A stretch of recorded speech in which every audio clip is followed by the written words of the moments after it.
ሰላም እንዴት ናችሁ? ዛሬ በጨንቻ ዙሪያ ወረዳ የሚገኝ አንድ የቱሪዝም መዳረሻ ላስጎብኛችሁ። ኑ ከኔ ጋር።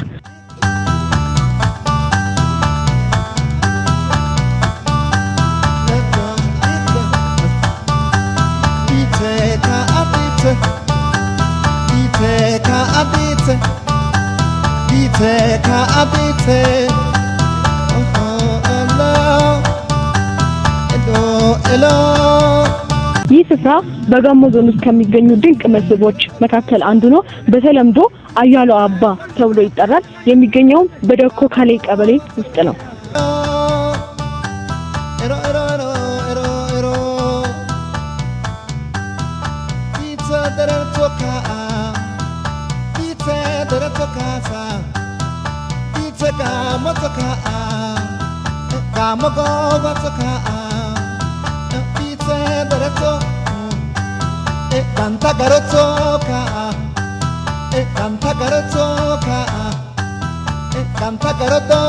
እንግዲህ የጀልባ ጉዞ ጀምረናል።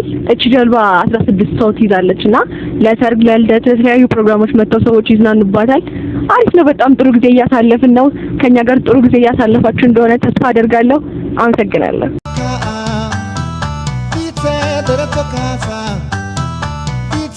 Motoka